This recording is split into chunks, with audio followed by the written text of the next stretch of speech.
अमीर ननद की गरीब भाभी।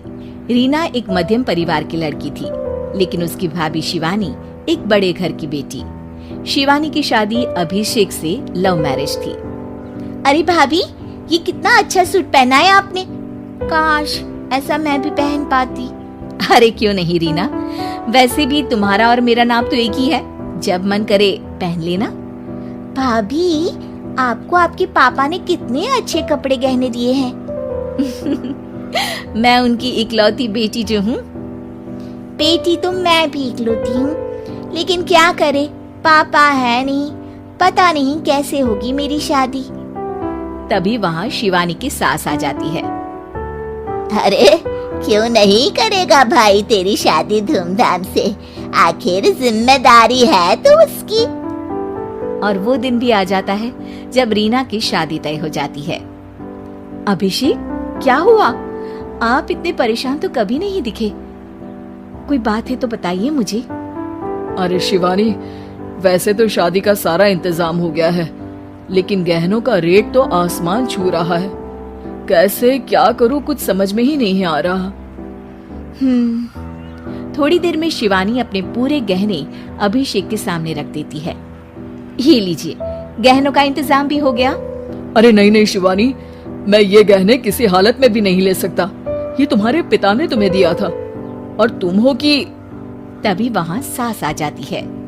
अरे तो क्या हुआ, इसकी तो हो गई ना शादी, अब किसे दिखाने हैं इसने गहने। सास गहनों का डिब्बा शिवानी के हाथ से लेकर वहाँ से चली जाती है। रीना की शादी धूमधाम से होती है और अब वो बड़े घर की बहू बन जाती है। वहीं रीना की शादी के बाद शिवानी और अभिषेक उसकी शादी के कर्जों से डूब जाते हैं।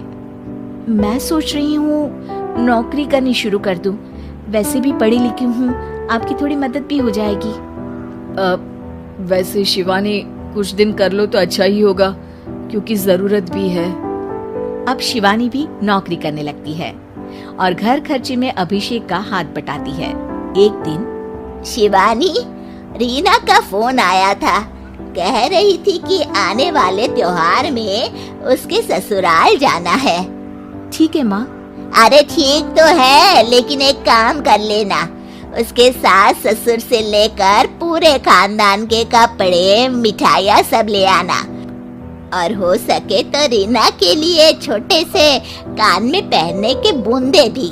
और क्या है ना, शादी में उसे सारी बड़ी बड़ी कान की ज्वेलरी दी थी, घर में पहनने के लिए तो उसके पास कुछ भी नहीं है। शिवानी सोच में पड़ जाती है कि वो क्या करे, क्योंकि कर्जों और घर के खर्चों के बाद तो पैसे बचते ही नहीं थे। शिवानी फिर अपने पिता को फोन करती है और उनसे पैसे मांगती है। देखो शिवानी, मैंने तुम्हें शादी के वक्त ही मना किया था कि ऐसे घर में शादी करनी ही नहीं चाहिए। अरे अभिषेक को शर्म आनी चाहिए जो ससुराल से पैसे मंगवा रहा है। शिवानी को पिता की बात पर गुस्सा आ जाता है। आप मेरे पिताजी हैं और मैं परेशान थी इसलिए आपसे मदद की उम्मीद की पापा। अभिषेक को तो पता भी नहीं है कि मैंने आपसे पैसे मांगे हैं। शिवानी सोचती है कि वो अभिषेक से बात करे, लेकिन फिर उसे लगता है कि वो टेंशन ले लेगा। तभी शिवानी की नजर हाथ के कंगन पर पड़ती है, सीधे बाजार जाती है और उसे बेचकर ननद के घर ले जाने का सारा सामान लेकर आती है और सास के सामने रख देती है। हाँ ठीक है, लेकिन फल थोड़े और अच्छी क्वालिटी के होने चाहिए थे। शिवानी कुछ नहीं कहती, वहाँ से चली जाती है। एक दिन शिवानी, रीना का फोन आया था, बहुत रो रही थी। क्यों माँ, क्या हुआ? सब ठीक तो है ना उसके ससुराल में? अरे तूने तो उसकी नाक ही कटवा दी। अब मैंने क्या कर दिया माँ? कह रही थी कि बड़े घर की बहू है भाभी, जो कपड़े दिए वो ब्रांडेड भी नहीं थे। तू तो जानती है ना उन लोगों का पहनावा कितना अच्छा है।